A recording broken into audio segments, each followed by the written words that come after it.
دین کی نسبت سے جو بھی مجلس منعقد ہوتی ہے وہ برکتوں والی ہوتی ہے، تاہم جو مجلس حضور صلی اللہ علیہ وسلم کی حدیث کے درس کی نسبت سے منعقد ہو تو اس کی برکتیں دو بالا ہو جاتی ہیں۔ عام دینی مجالس میں شرکاء سامعین کی حیثیت سے شرکت کرتے ہیں، جبکہ درس حدیث کی مجلس میں حق یہ ہوتا ہے کہ ہر شرکت کرنے والا یہ نیت کرے کہ میں ایک طالب علم ہوں اور استاد کے سامنے حدیث پڑھنے کے لیے بیٹھا ہوں۔ یقیناً ایک نشست میں طالب علم ہونے کی نیت سے بیٹھنے کی بدولت ہم عالم تو نہیں بن سکیں گے، لیکن امید ہے کہ قیامت کے دن اللہ تعالی ہمیں طلباء کی صف میں کھڑا فرما دیں گے۔ اس لیے اہل علم حضرات سے تو میں گزارش کروں گا کہ میں نے جو سبق اپنے اساتذہ سے پڑھا ہے وہ ان علماء کے سامنے دہرانا چاہتا ہوں۔ جو کمی کوتاہی ہوگی تو انشاءاللہ وہ مجھے بتائیں گے اور میں ان کا مشکور رہوں گا۔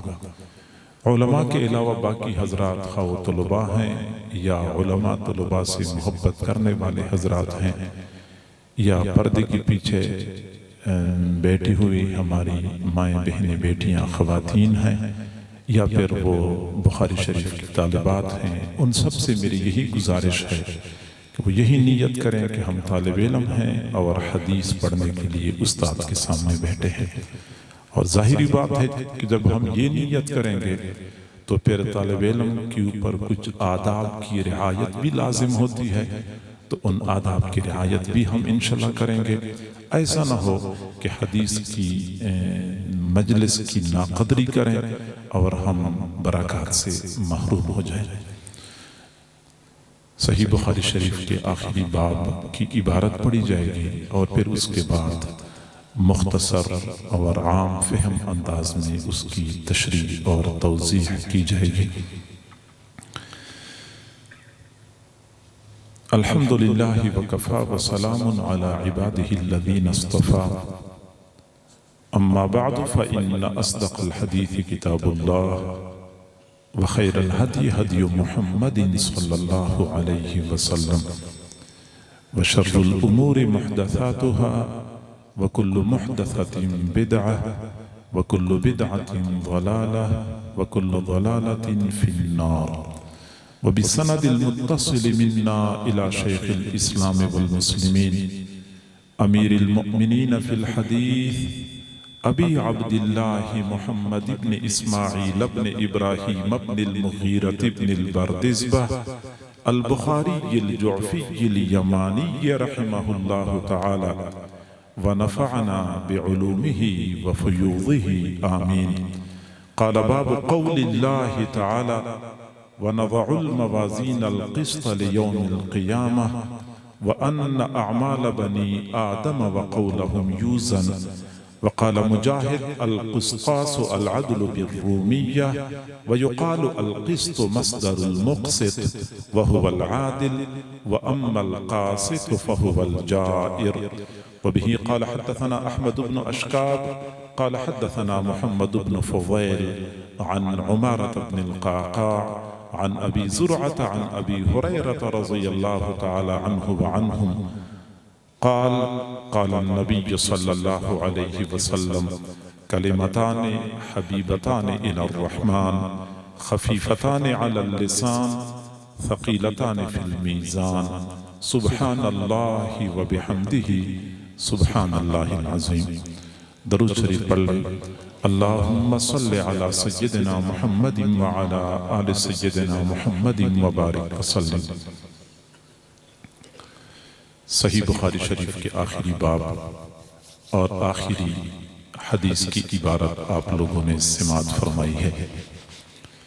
اس باب میں امام بخاری رحمۃ اللہ علیہ ایک آسان مسئلہ سمجھانا چاہتے ہیں جو ہم میں سے تقریباً ہر بندے کو پتہ ہے۔ مسئلہ یہ ہے کہ قیامت کے دن اللہ تعالیٰ میزان کے ترازو قائم کریں گے اور اس ترازو میں بندوں کے اعمال تولے جائیں گے۔ جس کا نیکیوں کا پلڑا بھاری ہو گیا وہ سعادت مند ہو جائے گا، اور جس کا برائیوں کا پلڑا بھاری ہوا، اللہ تعالیٰ حفاظت فرمائے، تو وہ بندہ شقی اور بدبخت بن جائے گا۔ مسئلہ تو بالکل واضح سا ہے، اس میں کسی قسم کا خفا نہیں ہے۔ تاہم یہ بات سمجھنے والی ہے کہ امام بخاری رحمۃ اللہ علیہ نے اپنی کتاب کا آغاز جس حدیث سے فرمایا ہے وہ نیت کی درستگی پر مشتمل ہے۔ انما الاعمال بالنیات وانما لامرئ ما نوى۔ اور سب سے آخر میں جو باب قائم کیا ہے وہ اعمال کے تولے جانے کے بارے میں، اعمال کے وزن کے بارے میں قائم کیا ہے۔ اول اور آخر کے درمیان مناسبت یہ ہے کہ ابتدا اخلاص اور نیت کی درستگی سے، انتہا اعمال کے وزن پر۔ سمجھانا مقصود ہے کہ اعمال میں اخلاص جتنا زیادہ ہوگا اعمال کا وزن اتنا ہی زیادہ ہوگا۔ یہ بات یاد رکھیں کہ جب ہم کوئی عمل کرتے ہیں، کوئی بھی عمل اپنی ذات میں بڑا یا چھوٹا نہیں ہوتا۔ توجہ کریں، کوئی بھی عمل اپنی ذات میں بڑا یا چھوٹا نہیں ہوتا، بندے کے دل کی کیفیات اس کو بڑا یا چھوٹا بنا دیتی ہیں۔ نیت اگر اخلاص پر مبنی ہے، بظاہر معمولی نظر آنے والا عمل بھی اتنے اجر کا باعث بن جاتا ہے جس کا ہم تصور نہیں کر سکتے۔ نیت درست ہو، اخلاص ہو، ایمان کی دولت کے ساتھ ہو تو عمل کا اجر اللہ تعالیٰ دیتا ہے اور لینے والوں کو حیران کر دیتا ہے۔ حضرت داؤد علیہ السلام نے اللہ تعالیٰ سے دعا مانگی، اللہ مجھے میزان کا ترازو دکھا دیجئے۔ روایت میں آتا ہے فَأَرَاهُ كُلَّ كَفَةٍ كَمَا بَيْنَ الْمَشْرِقِ وَالْمَغْرِبِ۔ اللہ تعالیٰ نے میزان کے ترازو کا ایک ایک پلڑا اتنا بڑا دکھایا کہ مشرق سے مغرب تک کا بڑا تھا۔ جب حضرت داؤد علیہ السلام نے دیکھا اتنا بڑا پلڑا تو بے ہوش ہو گئے۔ فلما افاقا، جب ان کو افاقہ ہوا، قال، عرض کیا، الہی من ذا الذی یقدر ان یملأ کفتہ حسنات۔ اللہ کون ایسا بندہ ہے کہ جو مشرق سے لے کے مغرب تک کا بڑا پلڑا نیک اعمال سے بھر سکے؟ تو اللہ رب العزت نے فرمایا، یا داؤد انی اذا رضیت عن عبد ملأتہ بتمرۃ واحدہ۔ اے داؤد علیہ السلام، جب میں کسی بندے سے راضی ہو جاتا ہوں تو اتنے بڑے پلڑے کو ایک کھجور کے ساتھ بھر دیتا۔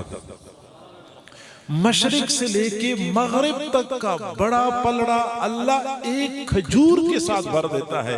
میں کئی مرتبہ دوستوں سے کہا کرتا ہوں کہ ہمیں علماء فرماتے ہیں کہ نیک عمل کا اجر 10 گنا ملتا ہے، کبھی فرماتے ہیں 70 گنا ملتا ہے، کبھی فرماتے ہیں 700 گنا ملتا ہے۔ سچی بات یہ ہے کہ یہ سارے اعداد و شمار صرف بندوں کو سمجھانے کے لیے ہیں، ورنہ جب اللہ تعالیٰ دینے پہ آتا ہے بندوں کے اعداد و شمار ختم ہو جاتے ہیں، اللہ کی دین ختم نہیں ہوتی۔ اخلاص جتنا زیادہ ہوتا ہے عمل کا اجر اتنا ہی زیادہ ہوتا ہے، اور یہی وجہ ہے کہ حضور صلی اللہ علیہ وسلم نے فرمایا، لا تسبوا اصحابی، تم میرے صحابہ کو برا بھلا نہ کہو، والذی نفسی بیدہ، قسم ہے اس پروردگار کی جس کے قبضہ قدرت میں میری جان ہے، لو انفق احدکم مثل احد ذهبا لما بلغ مدهم او نصیفہ، تم میں سے کوئی بندہ احد پہاڑ کے برابر سونا صدقہ کر دے اور میرا صحابی ایک مد کے برابر جو صدقہ کر دے، ایک مد 1 کلو کے برابر جو صدقہ کر دے، میرے صحابی کو 1 مد جو صدقہ کرنے پر وہ اجر ملتا ہے جو بعد میں آنے والوں کو احد پہاڑ کے برابر سونا صدقہ کرنے پر بھی نہیں ملتا۔ اس کی بنیادی وجہ کیا ہے؟ حضرات صحابہ کرام اخلاص کی جس بلند مقام پہ فائز تھے، اس مقام تک پھر بعد والے نہیں پہنچ سکے۔ امام بخاری نے اپنی کتاب کا آغاز انما الاعمال بالنیات سے فرمایا، نیت درست ہونی چاہیے، خالص اللہ کی رضا کی نیت کرنی چاہیے۔ پھر بعد میں اعمال کا جو وزن اللہ لگاتا ہے، اللہ جو اعمال کی قیمت لگاتا ہے، یقیناً بندے کا ظرف ختم ہو جاتا ہے، اللہ کی دین ختم نہیں ہوتی۔ تو امام بخاری رحمت اللہ علیہ نے یہ بات سمجھانی ہے کہ میزان کا ترازو بھی ہوگا اور بندوں کے اعمال تولے جائیں گے۔ اور اس بات کو سمجھانے کی ضرورت کیوں پڑ گئی؟ اس لیے کہ اس زمانے میں ایک فرقہ تھا جس کو معتزلہ کہتے تھے۔ اس فرقے کا یہ عقیدہ تھا کہ نہ تو میزان کا ترازو ہوگا، نہ بندوں کے اعمال تولے جائیں گے۔ چونکہ وہ لوگ اس واضح عقیدے کا انکار کر رہے تھے، امام بخاری رحمت اللہ علیہ نے ان لوگوں کو سمجھانے کے لیے یہ مسئلہ یہاں پہ بیان کیا ہے۔ ایک تو امام بخاری نے قرآن کی آیت پیش فرمائی ہے اور ایک صحیح حدیث پیش فرمائی ہے۔ گویا کہ قرآن بھی اس بات پر گواہ ہے، حدیث بھی اس بات پر گواہ ہے، تو پھر تو اس مسئلے میں شک نہیں کرنا چاہیے۔ قرآن کی آیت کون سی ہے؟ امام بخاری رحمت اللہ علیہ نے ترجمۃ الباب کے طور پہ وہ آیت پیش فرمائی ہے، باب قول اللہ تعالی وَنَضَعُ الْمَوَازِينَ الْقِسْطَ لِيَوْمِ الْقِيَامَةِ، ہم قیامت کے دن انصاف کے ترازو قائم کریں گے، ہم قیامت کے دن انصاف کے ترازو قائم کریں گے۔ اللہ نے واضح طور پہ فرمایا ہے، اب کسی قسم کے شک اور شبہ کی گنجائش نہیں ہے۔ آگے امام بخاری رحمت اللہ علیہ فرماتے ہیں وَأَنَّ أَعْمَالَ بَنِي آدَمْ وَقَوْلَهُمْ يُوزَنْ، بنی آدم کے اعمال اور ان کے اقوال تولے جائیں گے، بنی آدم کے اعمال تولے جائیں گے۔ یہ جو مختصر جملہ ہے امام بخاری رحمت اللہ علیہ نے کمال کیا ہے، اس میں ایک بہت بڑی بات سمجھائی ہے۔ ایک تو یہ کہ وہ طلباء اور وہ طالبات جو 8 سال 10 سال مدرسے میں مسلسل پڑھتے رہے، سماہی ششماہی سالانہ امتحانات دیتے رہے، تکرار اور مطالعے کا اہتمام کرتے رہے، اچھے نمبر لیتے رہے، آج ان کی تعلیمی زندگی کا، طالب علمی کی زندگی کا آخری دن ہے۔ یہ سبق پڑھ کے وہ طلباء، وہ طالبات کی صف سے نکل کے عالمات کی صف میں شامل ہو جائیں گے۔ امام بخاری رحمت اللہ علیہ نے ان کی تعلیمی دورانیے کے آخری دن میں ان کو یہ بات سمجھائی کہ ٹھیک ہے، آپ لوگوں نے 8 سال اچھا پڑھا، سماہی ششماہی سالانہ امتحان میں اچھے نمبر لیے اور تکرار مطالعے کا بڑا اہتمام کیا، لیکن ایک بات آپ کو بتاؤں، وہ یہ کہ قیامت کے دن میزان کے ترازو میں علم نہیں تولا جائے گا، عمل تولا جائے گا۔ وَأَنَّ أَعْمَالَ بَنِي آدَمْ وَقَوْلَهُمْ يُوزَنْ، تمہارا تعلیمی دورانیہ تو ختم ہو گیا، لیکن اب عمل کے لیے کمر بستہ ہونے کی ضرورت ہے، کیونکہ قبر میں فرشتوں نے علم کے بارے میں نہیں پوچھنا، وفاق المدارس کی سندوں کا نہیں پوچھنا، نمبروں کا نہیں پوچھنا، فرشتوں نے عمل کا پوچھنا ہے، عمل کا پوچھنا ہے۔ کسی بندے نے بہت اچھی بات فرمائی کہ تم چاہو جتنا تکرار کر لو، جتنا مطالعہ کر لو، جتنے نمبر لے لو، قبر میں سوال نماز کے بارے میں ہوگا، قبر میں سوال نماز کے بارے میں ہوگا۔ وَأَنَّ أَعْمَالَ بَنِي آدَمْ وَقَوْلَهُمْ يُوزَنْ، بنی آدم کے اعمال تولے جائیں گے، لہٰذا علم کے بعد پھر عمل کے لیے کمر بستہ ہونا یہ ضروری ہوتا ہے، ورنہ یہی علم پھر بندے کے لیے وبال بن جاتا ہے، پکڑ اور مواخذے کا ذریعہ ثابت ہو جاتا ہے۔ حضرت ابو الدرداء رضی اللہ تعالیٰ عنہ فرمایا کرتے تھے الویل لمن لم یعلم ولم یعمل مرتن، جو بندہ علم بھی نہیں رکھتا عمل بھی نہیں کرتا اس کے لیے ایک مرتبہ ہلاکت ہے۔ والویل لمن یعلم ولم یعمل 7 مرات، اور جو بندہ جانتا ہے عمل نہیں کرتا اس کے لیے 7 مرتبہ ہلاکت ہے۔ لہٰذا میں گزارش کروں گا پڑھنے والی طالبات سے کہ اب ان کو اپنی ذمہ داری کا احساس کرنا چاہیے، ایسا نہ ہو کہ اسی علم کی وجہ سے قیامت کے دن ہمیں پکڑا جائے۔ وَأَنَّ أَعْمَالَ بنی آدم کے اعمال تولے جائیں گے۔ اور دوسری بات امام بخاری رحمۃ اللہ علیہ سمجھانا چاہتے ہیں کہ دراصل ایک مسئلہ ہے جس کے بارے میں روایات متعدد ہیں کہ اچھا میزان کا ترازو تو ہوگا، لیکن میزان کے ترازو میں کیا چیز تولی جائے گی، کیا چیز تولی جائے گی؟ بعض روایات سے معلوم ہوتا ہے کہ میزان کے ترازو میں بندوں کو تولا جائے گا۔ چنانچہ صحیح بخاری شریف کی روایت ہے، حضرت ابو موسیٰ اشعری رضی اللہ عنہ فرماتے ہیں انہو لا یأتی الرجل العظیم السمین لا یزن عند اللہ جناح بعوضہ، قیامت کے دن ایک بہت موٹا فربا بندہ آئے گا اور اس کا وزن مچھر کے پر کے برابر بھی نہیں ہوگا۔ حدیث دلالت کرتی ہے کہ بندے تولے جائیں گے۔ ترمذی شریف کی روایت ہے، حضور صلی اللہ علیہ وسلم کے صحابہ میں سے ایک صحابی تھے حضرت عبداللہ بن مسعود رضی اللہ تعالیٰ عنہ، قد کاٹ چھوٹا تھا اور پنڈلیاں بالکل پتلی پتلی تھیں۔ کئی مرتبہ صحابہ کرام خوشطبی کے طور پہ ان کی پتلی پنڈلیوں کا تذکرہ کیا کرتے تھے، مسکراتے تھے جس طرح کی بے تکلف میں لوگ باتیں کرتے ہیں۔ تو حضور صلی اللہ علیہ وسلم نے فرمایا اتعجبون من دقت ساقیہ، تم عبداللہ بن مسعود کی پتلی پتلی پنڈلیوں کو دیکھ کے تعجب کرتے ہو؟ فوالذی نفسی بیدہ، قسم ہے اس پروردگار کی جس کے قبضہ قدرت میں میری جان ہے، لہما اثقل فی المیزان یوم القیامت من احد، قیامت کے دن میزان کے ترازو میں یہ پتلی پتلی پنڈلیاں احد پہاڑ سے زیادہ بھاری ثابت ہیں۔ تو حدیث دلالت کرتی ہے نا کہ بندے تولے جائیں گے، تو بعض روایات سے معلوم ہوتا ہے کہ بندے تولے جائیں گے، بعض روایات سے معلوم ہوتا ہے اعمال نامے تولے جائیں گے، اعمال نامے تولے جائیں گے۔ چنانچہ وہ کتابیں، وہ رجسٹر جس پر بندوں کے اعمال لکھے جاتے ہیں، نیک اعمال الگ لکھے جاتے ہیں، برے اعمال الگ لکھے جاتے ہیں، یہ اعمال نامے تولے جائیں گے۔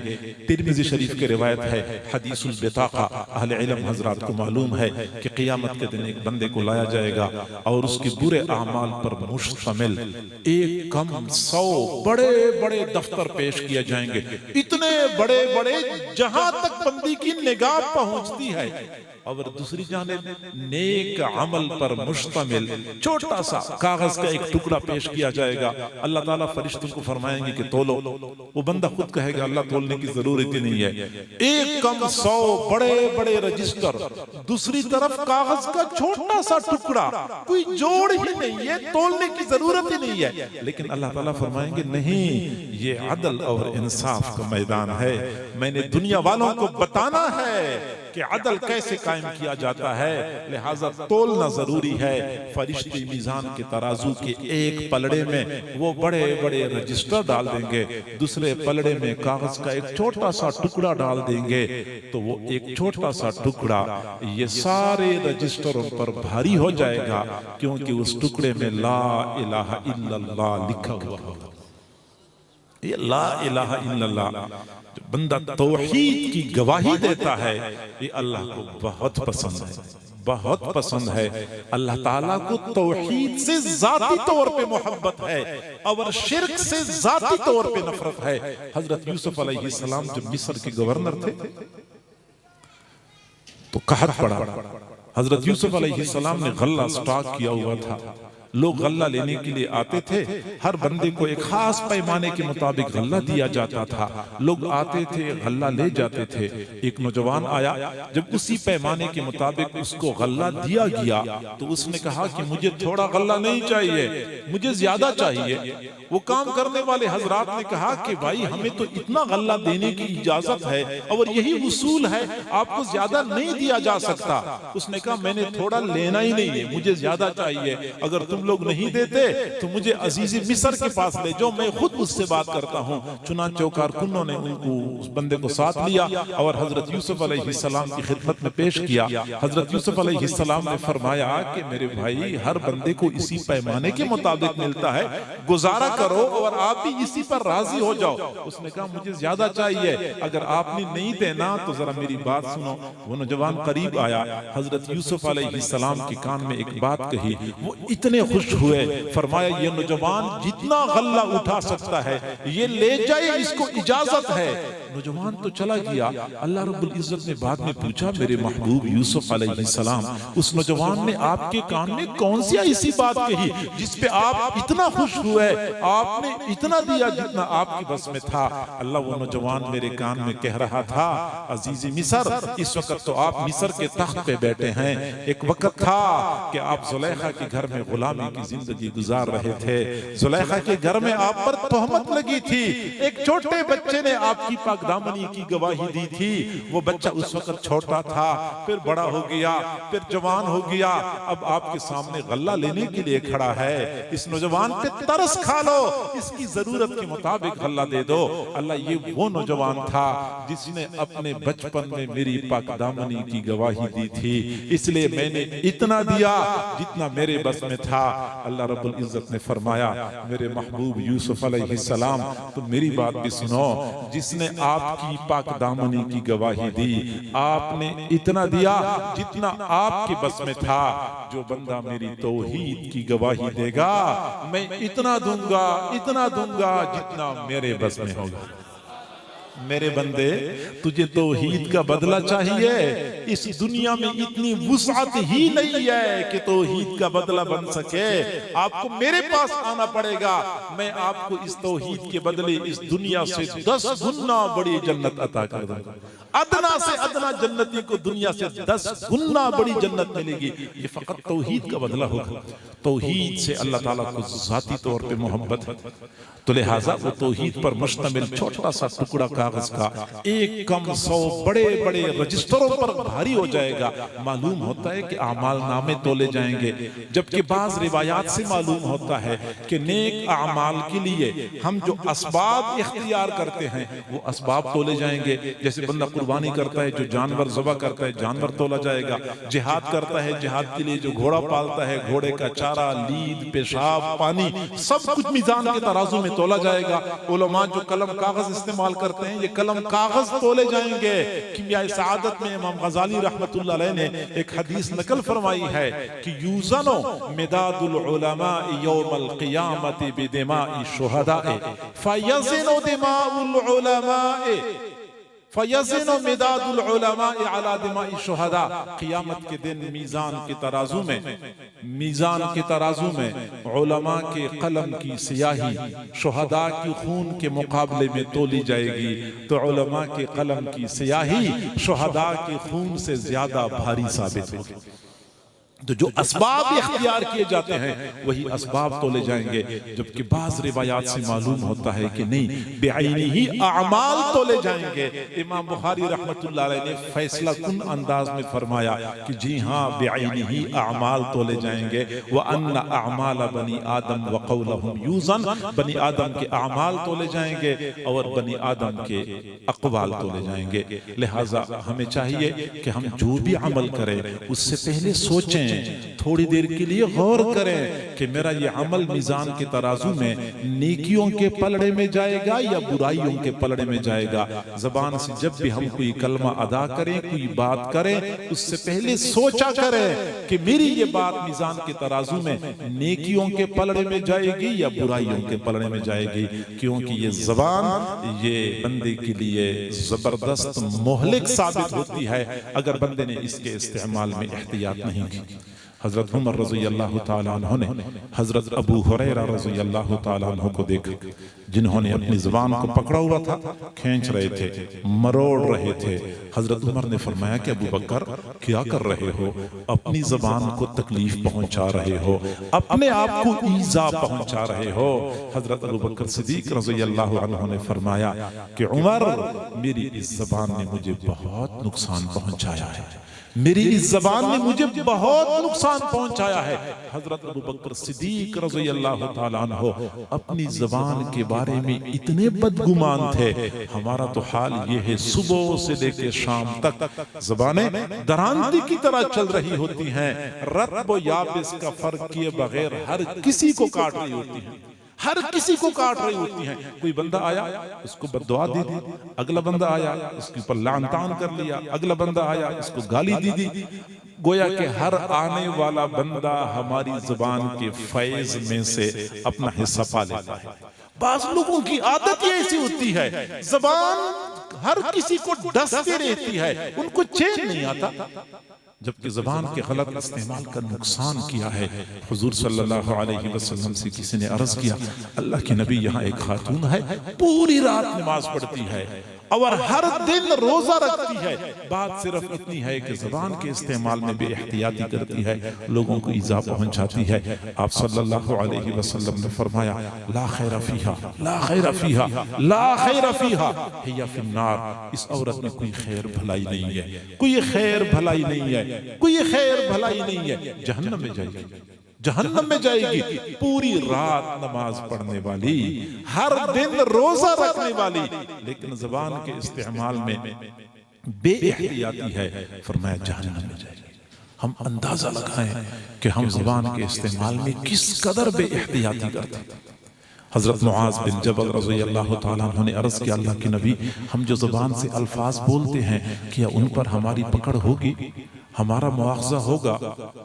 تو حضور صلی اللہ علیہ وسلم نے فرمایا، معاذ، تجھے تیری ماں روئے، تجھے تیری ماں روئے۔ قیامت کے دن اکثر لوگوں کو زبان کے غلط استعمال کی وجہ سے جہنم میں اوندھی منہ ڈالا جائے گا۔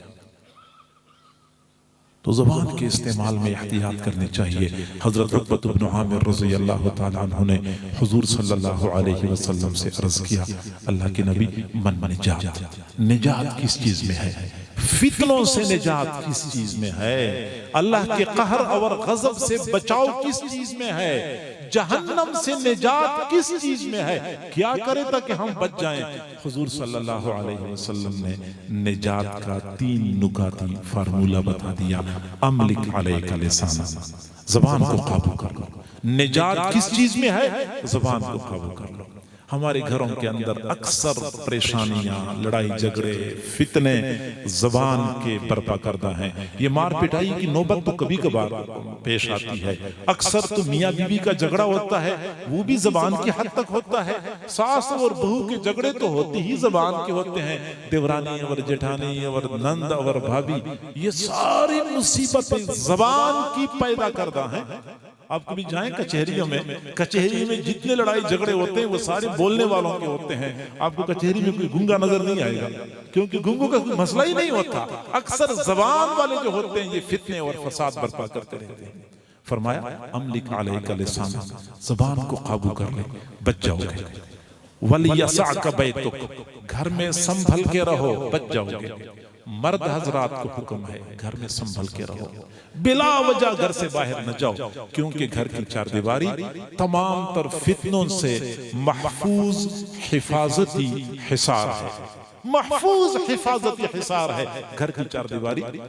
اور جب کوئی بندہ گھر سے باہر نکلتا ہے تو 1000 فتنے منہ کھولے بیٹھے ہوتے ہیں اور بندے کو ہڑپ کرنے کی کوشش کرتے ہیں۔ لہٰذا کئی مرتبہ نوجوان بیچارے والدین پریشان ہوتے ہیں، بیٹا گھر میں ٹکتا ہی نہیں ہے، آتا ہے کھانا کھا لیتا ہے پھر نکل جاتا ہے، پھر آتا ہے کھانا کھا لیتا ہے پھر نکل جاتا ہے۔ دعا کریں حضرت کوئی وظیفہ بتا دے، بچہ گھر میں ٹکتا نہیں ہے، کیونکہ پتہ ہوتا ہے کہ بچہ جب تک گھر میں ہوتا ہے فتنوں سے بچا ہوتا ہے، جو ہی گھر سے باہر نکلتا ہے تو فتنوں میں مبتلا ہو جاتا ہے۔ خواتین بیچاری پریشان ہوتی ہیں، میرا خاوند آدھی رات تک باہر پھر رہا ہوتا ہے، دوستوں کے ساتھ بیٹھا ہوتا ہے۔ اب خواتین کو پتا ہوتا ہے کہ میرا خاوند جب تک گھر میں ہوتا ہے تو فتنے سے بچا ہوتا ہے، جو ہی گھر سے باہر نکل جاتا ہے تو 1000 فتنے اس کو درپیش ہو جاتے ہیں۔ گھر میں سنبھل کے رہو. بوڑھے ہوتے ہیں، بعض بوڑھوں کو گھر میں چین نہیں آتا، بس گھر سے باہر نکل جاتے ہیں، ایک دکان پہ بیٹھ جاتے ہیں، پھر اگلی دکان پہ بیٹھ جاتے ہیں، پھر اگلی دکان پہ. ان کا مشغلہ ہوتا ہے گھر سے باہر پھرتے رہنا. گھر کے اندر رہیں، گھر میں سنبھل کے رہیں. حضور صلی اللہ علیہ وسلم نے ایک موقع پر جب فتنوں کا تذکرہ فرمایا کہ فتنے آئیں گے، تواتر کے ساتھ گھیریں گے، لوگوں کے لیے ایمان بچانا مشکل ہو جائے گا، تو صحابہ نے پوچھا کہ اللہ کے نبی ان فتنوں سے بچاؤ کا طریقہ کیا ہے؟ فرمایا گھروں میں ٹاٹ کی طرح پڑے رہو. گھروں میں ٹاٹ کی طرح پڑے رہو. ٹاٹ یا دری جب تک آپ نہیں نکالیں گے اس نے خود نہیں نکلنا ہوتا. ایسے ہی گھر کے اندر سنبھل کے رہو، فتنے سے بچ جاؤ گے. اگر مردوں کے لیے گھر میں سنبھل کے رہنا اتنا ضروری ہے تو خواتین کے لیے کتنا ضروری ہوگا. خواتین جب بھی گھر کی چار دیواری کے اندر ہوتی ہیں محفوظ ہوتی ہیں الا ماشاءاللہ، اور جب گھر کی چار دیواری سے باہر نکل جاتی ہیں پھر ان کے لیے اپنی عزت کو بچانا، اپنی عفت اور پاک دامنی کو بچانا مشکل ہو جاتا ہے. باہر تو ڈاکو عزتوں کی لٹیرے پھر رہے ہوتے ہیں، اور آپ لوگوں نے دیکھ لیا آج کل تو نوجوان پاگل بنے ہوئے ہیں. انٹرنیٹ کی وجہ سے اتنا فساد پھیل چکا ہے کہ لوگ نوجوان جانور درندے بن چکے ہیں. ان کی دل و دماغ پہ ہر وقت ایک ہی ہوس سوار ہوتی ہے. لہٰذا ایسے حالات میں میں اپنے ماں بہنوں بیٹیوں سے گزارش کروں گا کہ اپنے آپ کو گھر کا سنبھال لیں، گھر میں سنبھل کے رہیں، فتنوں سے بچ جاؤ گی، عزت محفوظ ہو جائے گی، عفت اور پاک دامنی کا اہتمام ہو جائے گا. حضرت سودا رضی اللہ تعالی عنہ حضور صلی اللہ علیہ وسلم کی زوجہ تھی. آپ صلی اللہ علیہ وسلم کی وفات کے بعد ایک حجرے میں رہا کرتی تھی، حجرے سے باہر نکلتی نہیں تھی. کسی نے پوچھا الا تحجین و تعتمرین، جیسے عام لوگ حج اور عمرہ کرتے ہیں آپ حج اور عمرہ کیوں نہیں کرتی؟ مدینہ منورہ مکہ سے اتنا دور تو نہیں ہے، آسانی سے آپ حج بھی کر سکتی ہیں عمرہ بھی کر سکتی ہیں، حج اور عمرہ کیوں نہیں کرتی؟ تو حضرت سودا رضی اللہ تعالیٰ عنہ نے فرمایا قد حججت واعتمرت مع النبی صلی اللہ علیہ وسلم، میں نے حضور صلی اللہ علیہ وسلم کی معیت میں ایک مرتبہ حج کیا تھا، اسی حج کے سفر میں میں نے عمرہ بھی کیا تھا. والآن امرنی ربی ان اقر فی بیتی، اب میرے رب نے مجھے حکم دیا ہے کہ گھر میں قرار پکڑ لو. رب نے فرمایا وقرن فی بیوتکن، گھروں میں قرار پکڑ لو.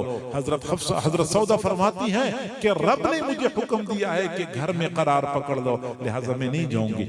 نفل عمرے کے لیے نہیں جا رہی تھی، نفل حج کے لیے نہیں جا رہی تھی، میرے رب کا حکم ہے کہ گھر میں قرار پکڑ لو. راوی کہتے ہیں کہ واللہ قسم ہے خدا کی ما خرجت من باب حجرتها حتی اخرجت جنازتها، حضرت سودا رضی اللہ تعالی عنہ اپنے حجرے کے دروازے سے باہر نہیں نکلی یہاں تک کہ ان کا جنازہ نکال دیا گیا. اتنا اپنے آپ کو گھر کے اندر محصور رکھا ہوا تھا. تو حضور نے حضرت عقبۃ بن عامر کو فرمایا املک علیک لسانک، نجات چاہیے، فتنوں سے بچاؤ چاہیے، اللہ کے قہر اور ناراضگی سے حفاظت چاہیے، جہنم کی آگ سے بچاؤ چاہیے، تو تین کام کرو. املک علیک لسانک، زبان کو سنبھال لو، ولیسعک بیتک، گھر میں سنبھل کے رہو، وابکی علی خطیئتک، جب بھی کوئی گناہ ہو جائے تو اللہ سے معافی مانگنے میں دیر نہ کرو، فوراً معافی مانگو، اللہ کے سامنے گناہوں پہ رویا کرو. بہرحال امام بخاری رحمت اللہ علیہ نے فرمایا وَأَنَّ أَعْمَالَ بَنِي آدَمْ وَقَوْلَهُمْ يُوزَنْ، بنی آدم کے اعمال تولے جائیں گے اور بنی آدم کے اقوال تولے جائیں گے. کیسے تولے جائیں گے؟ اعمال، نماز کو کیسے تولا جائے گا؟ بھئی نماز تو نہ بندہ ہاتھ میں پکڑ سکتا ہے، نہ تھیلے میں ڈال سکتا ہے، ترازو میں کیسے ڈالا جائے گا؟ روزے کو کیسے تولا جائے گا؟ وہ اللہ جانتا ہے کہ کیسے تولا جائے گا، وہ اللہ کا کام ہے، ہمارا کام تو نہیں ہے. ہم اس کے لیے کیوں پریشان ہو رہے ہیں؟ میزان کے ترازو میں کیا چیز تولی جائے گی، اس کے لیے بھی پریشان ہونے کی ضرورت نہیں ہے. بس ہم نے یہ سوچنا ہے کہ جب قیامت کا دن ہوگا، شدت کا عالم ہوگا، میں میزان کے ترازو کے سامنے کھڑا ہوں گا، معلوم نہیں میرا کون سا پلڑا بھاری ہوگا.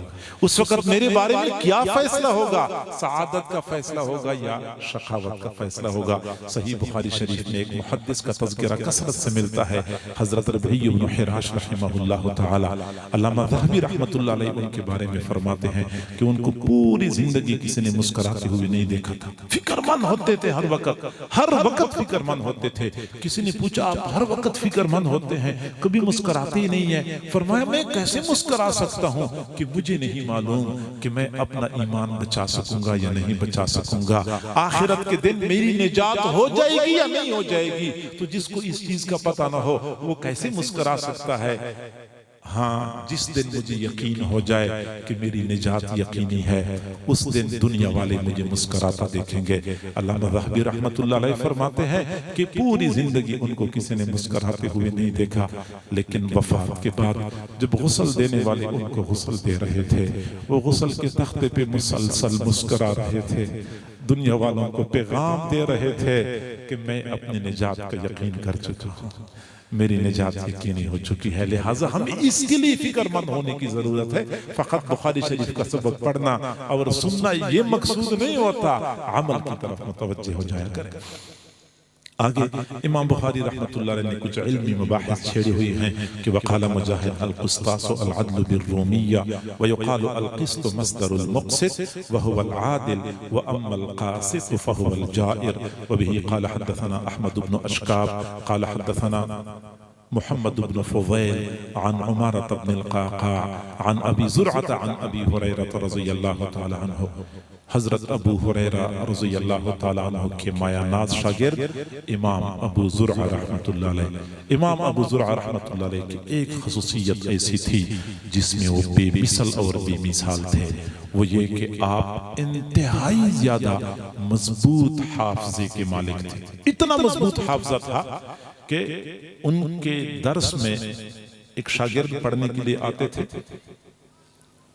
تو کئی مرتبہ رات کو دیر ہو جاتی تھی, گھر لوٹتے تھے تو بیوی اکثر لڑتی جھگڑتی تھی کہ ہر وقت دیر سے آتے ہو.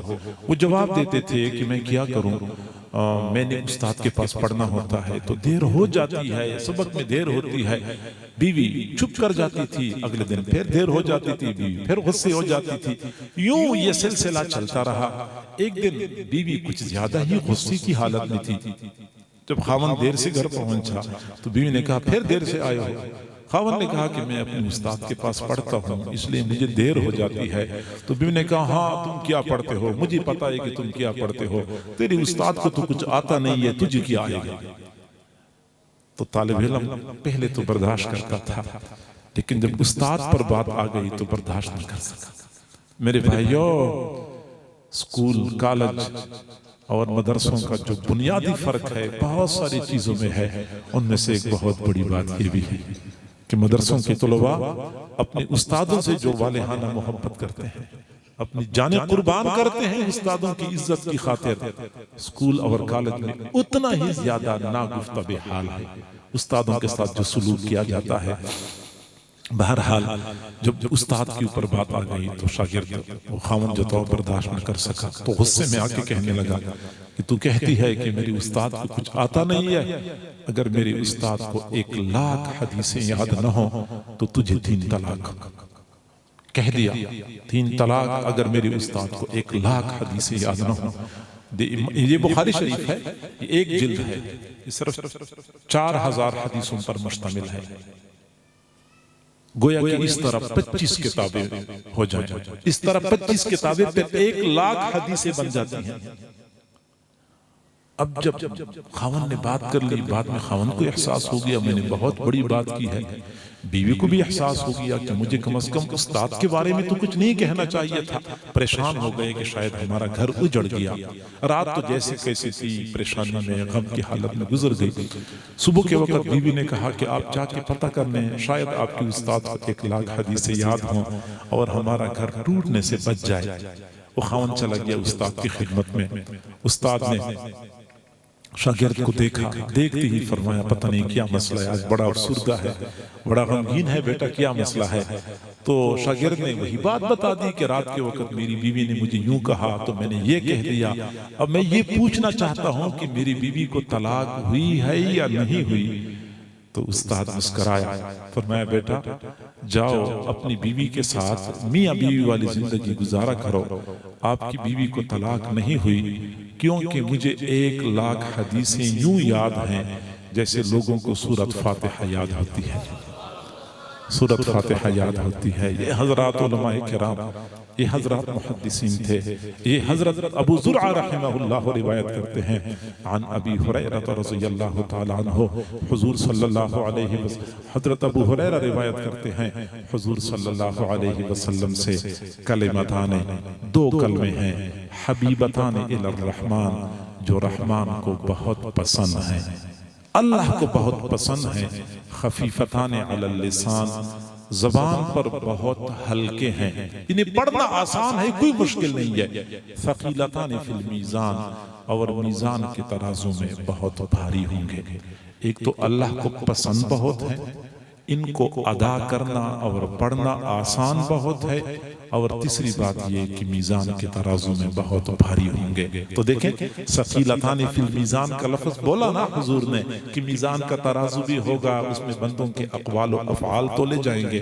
وہ دو کلمے کون سے ہیں جو میزان کے ترازو میں بہت بھاری ہوں گے؟ ایک سبحان اللہ و بحمدہ، اور دوسرا کلمہ سبحان اللہ العظیم، سبحان اللہ و بحمدہ، سبحان اللہ العظیم، میزان کے ترازو میں بھاری، زبان پہ ادا کرنا انتہائی آسان ہے۔ وزن اعمال کے بارے میں حضور صلی اللہ علیہ وسلم سے کئی ساری حدیثیں مروی ہیں، لیکن امام بخاری رحمۃ اللہ علیہ نے اپنی کتاب کے آخر میں اس حدیث کو کیوں ذکر کیا، کسی اور حدیث کو ذکر کیوں نہیں کیا؟ تو اس کی کئی وجوہات ہیں۔ پہلی وجہ تو یہ ہے کہ امام بخاری رحمۃ اللہ علیہ نے اپنی کتاب لکھنے میں اس بات کی پوری کوشش کی ہے کہ ان کی کتاب کی کتاب اللہ کے ساتھ مناسبت ہو، زیادہ مناسبت ہو کتاب اللہ کے ساتھ۔ انہوں نے ہر لمحہ اس بات کی کوشش کی ہے۔ علماء کو پتا ہے کہ صحیح بخاری شریف میں بیچ میں جا بجا امام بخاری نے بسم اللہ لکھی ہے، حالانکہ جتنی کتابیں ہوتی ہیں کتاب کے اول میں بسم اللہ ہوتی ہے، درمیان میں بسم اللہ نہیں ہوتی۔ بخاری شریف میں درمیان میں جا بجا امام بخاری نے بسم اللہ لکھی ہے، تو اس کی وجہ کیا ہے؟ اس کی وجہ یہ ہے کہ قرآن پاک میں جا بجا بسم اللہ موجود ہے، امام بخاری نے بھی درمیان میں جا بجا بسم اللہ لکھی ہے تاکہ میری کتاب کتاب اللہ کے ساتھ زیادہ مناسبت رکھے۔ اب سنیے، کتاب اللہ کی جو آخری سورت ہے وہ کون سی ہے؟ سورۃ الناس ہے۔ سورۃ الناس مسجع کلمات پر مشتمل ہے۔ قل اعوذ برب الناس، ملک الناس، الہ الناس، من شر الوسواس الخناس الذی یوسوس فی صدور الناس۔ دیکھ رہے ہیں مسجع ہم وزن کلمات ہیں۔ امام بخاری رحمت اللہ علیہ نے اپنی کتاب میں وہ حدیث ذکر فرمائی جو ہم وزن کلمات پر مشتمل ہے، کلمتان حبیبتان الی الرحمن، خفیفتان علی اللسان، ثقیلتان فی المیزان، تاکہ کتاب اللہ کے ساتھ مناسبت قائم ہو جائے۔ دوسری وجہ سمجھ لیں، پیچھے جو امام بخاری نے فرمایا کہ بندوں کے اقوال تولے جائیں گے، بندے کے ذہن میں سوال پیدا ہوتا ہے کہ بندہ ایک بات کرتا ہے، اس بات کو بھی تولا جا سکتا ہے؟ کوئی بات بھی کوئی تول سکتا ہے؟ تو طلباء کو پتا ہے کہ جب ہم کوئی صیغہ نکالتے ہیں تو پہلے اس کا وزن کرتے ہیں کہ ضربہ بر وزن فعلا، گویا کہ ضربہ اور فعلا کا ایک وزن ہے۔ استقبلہ بر وزن استفعلہ، وہ استقبلہ جو ہے یہ استفعلہ کے وزن پر ہے، یہ وزن باقاعدہ کرتے ہیں، صرفی لوگ وزن کرتے ہیں۔ اور کئی مرتبہ شعر میں وزن ہوتا ہے کہ یہ شعر اس شعر کے وزن پر ہے، یہ مصرع اس مصرے کے وزن پر ہے، اسے کہتے ہیں وزن شعری، وزن صرفی، وزن شعری۔ یہاں پہ اگر ہم دیکھیں یہ جو حدیث ہے یہ ہم وزن کلمات پر مشتمل ہے، ہم وزن کلمات ہیں، وزن صرفی نہیں، وزن شعری۔ کلمتان حبیبتان الی الرحمن، خفیفتان علی اللسان۔ امام بخاری فرماتے ہیں تم خامخواہ ڈرتے ہو کہ کلمات کو کیسے تولا جائے گا، دیکھتے نہیں ہو کہ یہ کلمات باہم ہم وزن ہیں، تو کلمات کا وزن کیا جا سکتا ہے، باقاعدہ ہم وزن کلمات ہیں، اس لیے سب سے آخر میں یہ حدیث لے کے آئے ہیں۔ دو باتیں ہو گئی۔ تیسری بات سمجھ لیں کہ آپ حضرات کو پتا ہوگا کہ جب ہم کسی مجلس میں بیٹھتے ہیں تو مجلس کے اختتام پہ ایک دعا پڑھتے ہیں، اور وہ مسنون دعا ہے دعا پڑھتے ہیں، اور اس دعا کا فائدہ یہ ہے، حضور صلی اللہ علیہ وسلم نے فرمایا کہ اگر مجلس میں کوئی کمی کوتاہی ہو چکی ہے تو اس دعا کی برکت سے کمی کوتاہی معاف ہو جاتی ہے، ختم ہو جاتی ہے۔ وہ دعا کون سی ہے؟ سبحانک اللہم و بحمدک اشہد ان لا الہ الا انت استغفرک و اتوب الیک۔ وہ جو مسنون دعا ہے وہ تسبیح اور تحمید پر مشتمل ہے۔ گویا کہ مجلس کے اختتام پہ تسبیح اور تحمید کا فائدہ یہ ہوتا ہے کہ مجلس کے دوران کمی کوتاہی کا ازالہ ہو جاتا ہے، تلافی ہو جاتی ہے۔ امام بخاری رحمۃ اللہ علیہ نے بھی اپنی کتاب کے آخر میں وہ حدیث ذکر فرمائی ہے جو تسبیح اور تحمید پر مشتمل ہے، تاکہ پیچھے جو کمی کوتاہی ہو چکی ہے اللہ تعالیٰ اس کمی کوتاہی کا ازالہ کرے۔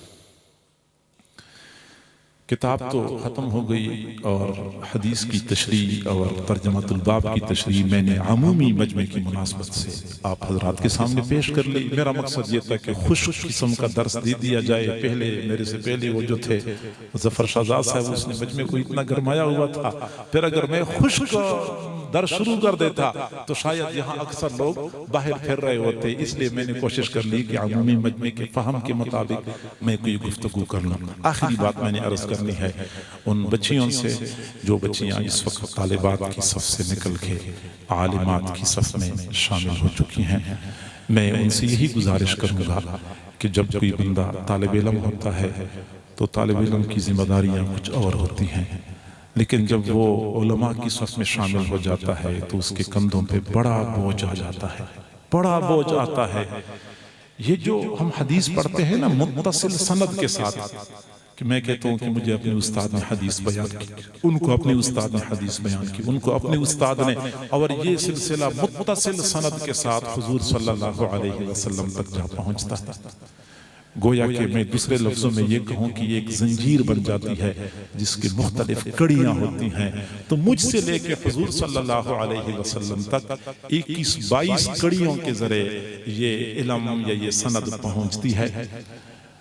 دوسرے لفظوں میں ہم یوں کہہ سکتے ہیں کہ یہ ایک زنجیر ہے جو حضور صلی اللہ علیہ وسلم تک پہنچتی ہے، اور زنجیر کی اوپر کی کڑیاں صاف ستھری ہیں اور آخری کڑی بہت گندی ہے، بہت ناپاک ہے۔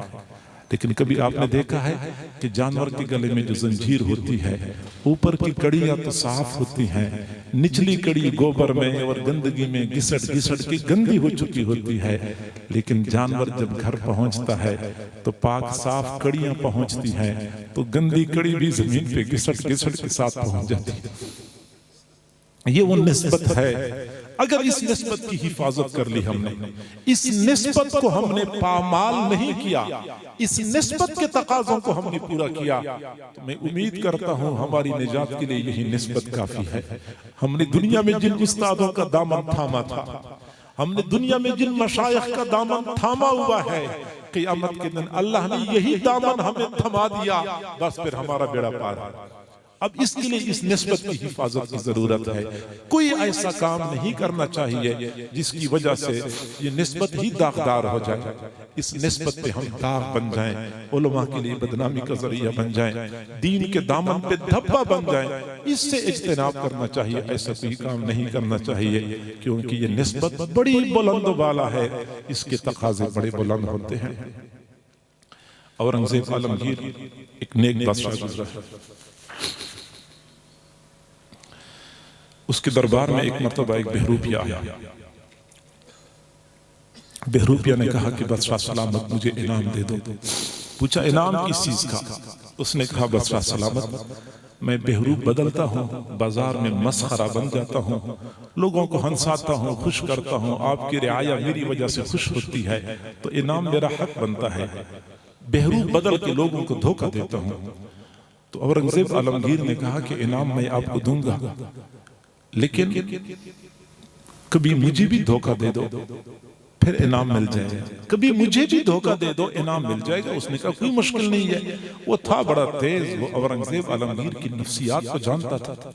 اورنگزیب عالمگیر علماء کا، مشائخ اور نیک لوگوں کا بڑا قدردان تھا۔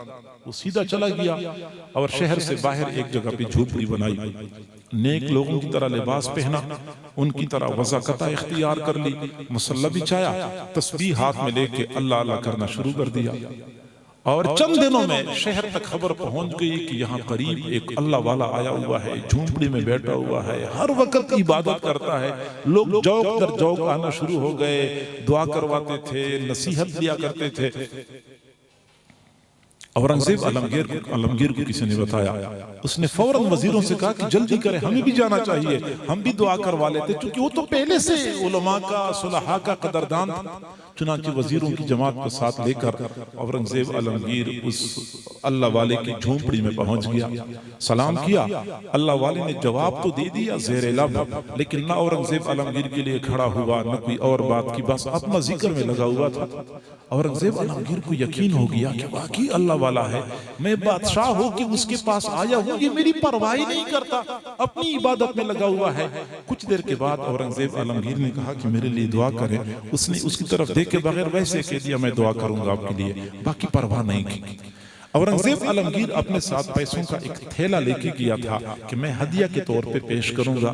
پھر اورنگزیب عالمگیر نے وہ ہدیہ پیش کر لیا کہ یہ آپ کے لیے ہدیہ ہے، اور اس نے کہا کہ نہیں، میں یہ کام نہیں کرتا۔ اورنگزیب نے کہا کہ یہ لے لو، آپ کے لیے لے کے آیا ہوں، نہیں ہم یہ کام نہیں کرتے۔ دو چار مرتبہ یہ تکرار ہو گئی۔ اورنگزیب عالمگیر کہہ رہا تھا کہ یہ ہدیہ لے لو، اس نے کہا میں نہیں لیتا، ہمارا یہ کام نہیں ہے۔ چنانچہ اورنگزیب عالمگیر بڑا مایوس ہو گیا کہ میں اتنا بدقسمت آدمی ہوں کہ اللہ والے میرا ہدیہ بھی قبول نہیں کرتے، پیسوں کا ایک تھیلا میں پیش کر رہا ہوں، وہ قبول ہی نہیں کرے، میں اتنا بدقسمت آدمی ہوں۔ چنانچہ ویسے ہی آ گیا، تھیلا ہاتھ میں تھا، مغموم بھی تھا کہ کیا اچھا ہوتا کہ اللہ والے میرا ہدیہ قبول کر لیتے۔ واپس آیا اور تخت پہ بیٹھ گیا، تھوڑی دیر بعد وہ پہنچ گیا۔ بہروپیہ نے کہا کہ بادشاہ سلامت انعام نکالو۔ پوچھا انعام کس چیز کا؟ جواب دیا کہ جس اللہ والے کے پاس سے ابھی آپ ہو کے آئے ہیں وہ میں ہی تو تھا، میں ایسا بنا ہوا تھا۔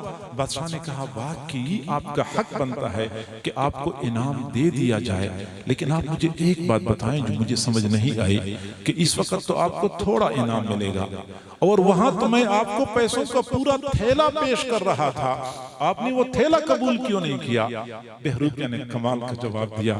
بہروپیہ نے کہا کہ بادشاہ سلامت، دل تو میرا بھی کر رہا تھا کہ میں وہ تھیلا قبول کر لوں، دل تو میرا بھی کر رہا تھا کہ میں وہ تھیلا قبول کر لوں، لیکن میں نے جن لوگوں کا لباس پہنا ہوا تھا اس لباس پہ داغ بننا گوارا نہیں کیا۔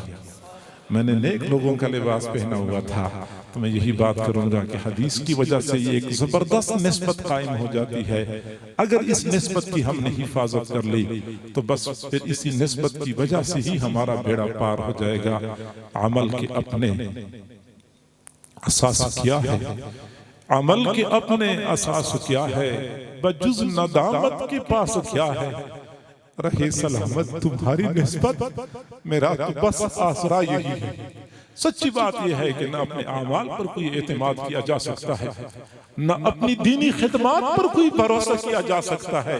یہی نسبتیں ہیں جو اللہ والوں کا دامن تھاما ہوا ہے، اپنے استادوں کا دامن تھاما ہوا ہے۔ اگر یہی دامن اللہ نے قیامت کے دن ہمیں تھما دیا تو کام بن جائے گا، ورنہ اپنے اعمال، اپنی دینی خدمات اس قابل نہیں ہے کہ اللہ کے سامنے پیش کی جا سکے کہ اللہ یہ ہماری محنتیں ہیں، یہ ہماری قربانیاں ہیں، یہ ہمارے اعمال کا نتیجہ ہے۔ لہٰذا ہم یہی گزارش کریں گے کہ ہم اس نسبت کی حفاظت کریں، کوئی ایسا کام نہ کریں جس کی وجہ سے ہماری مدرسے کی بدنامی ہو، استادوں کی بدنامی ہو، دین کی بدنامی ہو۔ میرے بھائیوں، عام طور پہ ہوتا ایسی ہے کہ اسکول اور کالج کا کوئی بھی لڑکا کوئی بھی غلط کام کرتا ہے، لوگ اسکول کی طرف نسبت نہیں کرتے، یہ اس کا ذاتی فعل ہے، یہ اس کا ذاتی عمل ہے۔ مدرسے کے ساتھ نسبت رکھنے والا کسی بندے سے کسی قسم کی غلطی ہو جائے تو لوگ پوری مدرسے کی طرف منسوب کرتے ہیں۔ سارے علماء کی طرف منسوب کرتے ہیں. یہ انتہائی افسوس کی بات ہے. ہم نے اپنے مدرسوں کی نیک نامی کا ذریعہ بننا ہے, بدنامی کا ذریعہ نہیں بننا. استادوں کی نیک نامی کا ذریعہ بننا ہے, بدنامی کا ذریعہ نہیں بننا. اور آخری بات میں اپنے سامعین سے گزارش کروں گا کہ آپ حضرات دیکھ رہے ہیں مدارس دن رات ایک کر کے دین کی خدمت میں مصروف عمل ہیں. سچی بات یہی ہے کہ مدارس والے حضرات ان ناموافق حالات میں جس محنت کے ساتھ, لگن کے ساتھ دین کی خدمات سر انجام دے رہے ہیں, حق بنتا ہے کہ ہم ان کو داد دیں, ہم ان کے ساتھ تعاون کریں, ہم ان کی حوصلہ افزائی کریں. لیکن افسوس سے کہنا پڑتا ہے کہ ایک طرف اہل علم حضرات اداروں میں بیٹھ کے زبردست مجاہدات کی زندگی گزار رہے ہیں, دوسری طرف اپنے ہی ہم وطن ان کے خلاف ہوتے ہیں, بدگمان ہوتے ہیں, بے جا ان کے اندر تہمت لگاتے ہیں یا عیب لگاتے ہیں یا اہل مدارس کی طرف نسبتیں کرتے ہیں جو یقیناً ان کے لیے حوصلہ شکنی کا باعث ہوتی ہیں. ہمیں چاہیے کہ ہم مدارس والوں کے احسانات کو سمجھیں. یہ پوری امت کے محسن ہیں, یہ ہماری قوم کے محسن ہیں. آج اگر ہمارے بچے کلمہ پڑھتے ہیں, ہمارے بچے اللہ اور رسول سے واقف ہیں, ہمارے بچے اگر قرآن سے واقف ہیں, انہی مدارس اور اہل مدارس کا امت پر احسان ہے.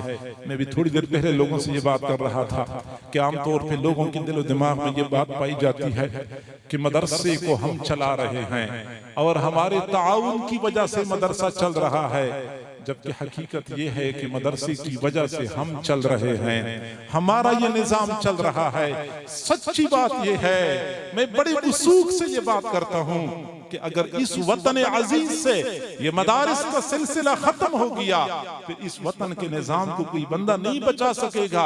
مدارس کی وجہ سے ہی یہ نظام چل رہا ہے. بلکہ میں اگلی بات کروں کہ یہ پوری دنیا کا نظام علماء اور طلباء کی وجہ سے قائم ہے. حضور صلی اللہ علیہ وسلم نے فرمایا کہ سمندر میں مچھلیاں, سوراخوں میں چینٹیاں, جنگل میں چرند پرند ایک عالم کے لیے دعائیں کرتی ہیں, ایک طالب علم کے لیے دعائیں کرتی ہیں, کیونکہ ان کو پتہ ہوتا ہے کہ اس طالب علم کے ساتھ ہمارا وجود وابستہ ہے.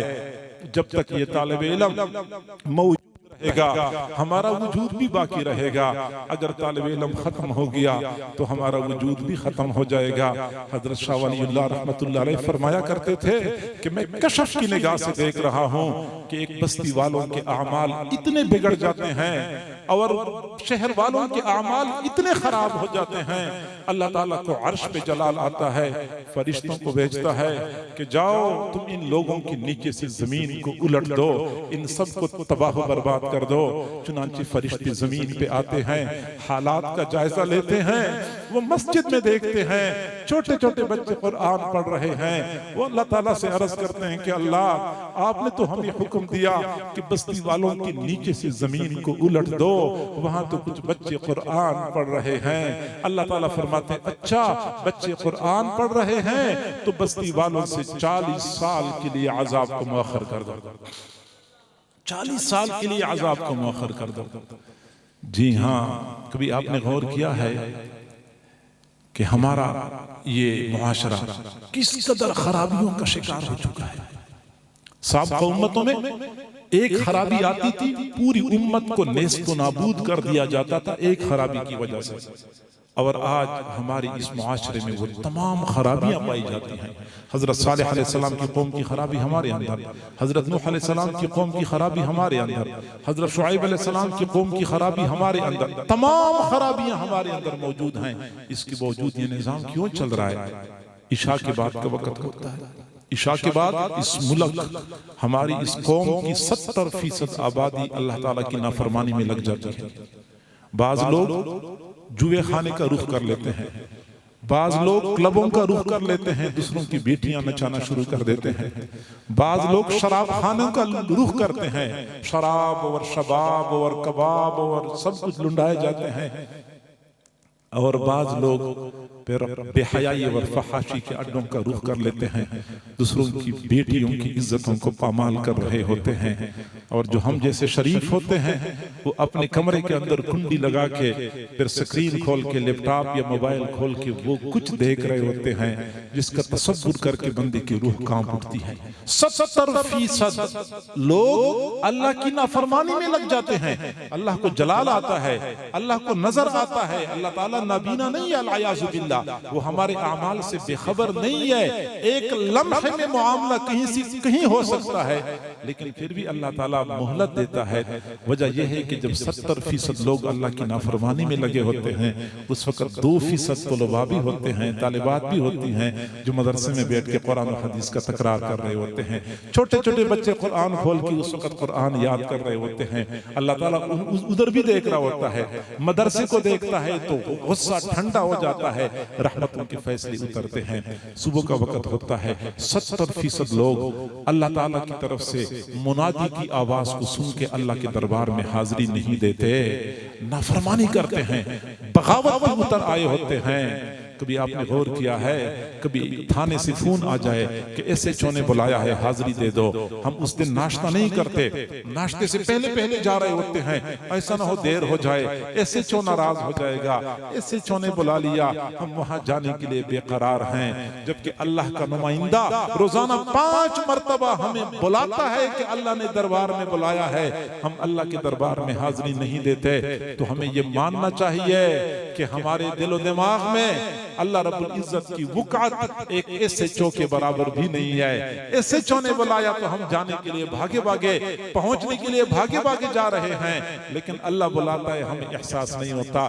70% لوگ اللہ کی نافرمانی میں لگے ہوتے ہیں، نرم گرم بستروں میں پڑے ہوتے ہیں، اللہ رب العزت کے دربار میں حاضری نہیں دیتے، لیکن عین انہی لمحات میں جب اللہ دیکھ رہا ہوتا ہے کہ لوگ میرے قہر و غضب کو دعوت دے رہے ہیں، عین انہی لمحات میں مدرسوں کے اندر چھوٹے چھوٹے بچے ہوتے ہیں، شدید سردی کے باوجود ٹھنڈے پانی سے وضو کر کے، تہجد کی نماز پڑھ کے، جھولی پھیلا کے، ہاتھ اٹھا کے، ملک و ملت کی سلامتی کے لیے اللہ سے دعائیں مانگ رہے ہوتے ہیں، پھر فجر کی نماز سے پہلے بیٹھ جاتے ہیں، نیند بھی آ رہی ہوتی ہے، یہ چھوٹے چھوٹے بچے ہوتے ہیں، ہل ہل کے قرآن پڑھ رہے ہوتے ہیں، جب اللہ تعالیٰ ان معصوم بچوں کو دیکھتا ہے، قہر اور غضب ٹھنڈا ہو جاتا ہے، رحمتوں کے فیصلے اترتے ہیں، 9 بجے کا وقت ہو جاتا ہے، منڈیوں کا سلسلہ شروع ہو جاتا ہے، بازاروں کا سلسلہ شروع ہو جاتا ہے۔ میرے بھائیوں، آپ کو اچھی طرح پتا ہے ہماری منڈیوں میں، ہمارے بازاروں میں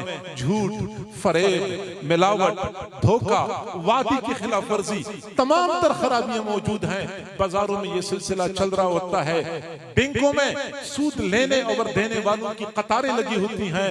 اللہ رب العزت نے فرمایا جو سود کا کام نہیں چھوڑتے ان کے خلاف میرا اعلان جنگ ہے، مسجد ویران ہے، بینکوں میں قطاریں لگی ہوتی ہیں، لوگ سود لے رہے ہوتے ہیں اور دے رہے ہوتے ہیں، اللہ اعلان جنگ بھی کرتا ہے اور پھر اس معاشرے کو بقا بھی دیتا ہے، رزق بھی دیتا ہے، عافیت بھی دیتا ہے۔ آخر کیا وجہ ہے؟ بازاروں کا ماحول ہمارے سامنے ہے، بینکوں کی قطاریں ہمیں نظر آتی ہیں، عدالتوں میں کیا کچھ ہوتا ہے، وکیل، جج، ریڈر سارے مل کے قاتل کو تحفظ فراہم کر رہے ہوتے ہیں، مقتول کی ماں کو اپنا حق وصول کرنے کے لیے اپنی چوڑیاں تک بیچنی پڑتی ہیں، مظلوموں کی آہیں عدالتوں کی دیواروں کے ساتھ ٹکرا کے واپس لوٹتی ہیں، کوئی سنوائی نہیں ہوتی، کیونکہ جج کے فیصلے نوٹ کی حساب سے ہوتے ہیں، جج کا قلم بکتا ہے، وکیل ظالم کو تحفظ فراہم کرتا ہے۔ جب اس طرح اللہ رب العزت کی سرزمین پہ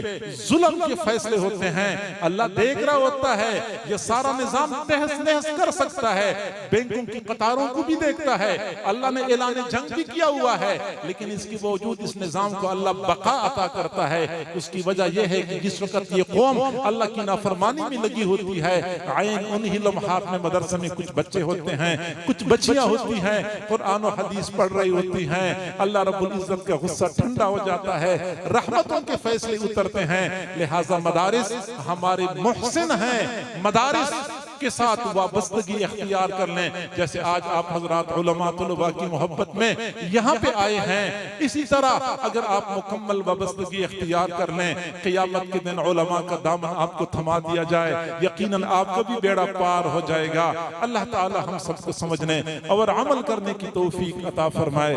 وآخر دعوانا ان الحمدللہ رب العالمین۔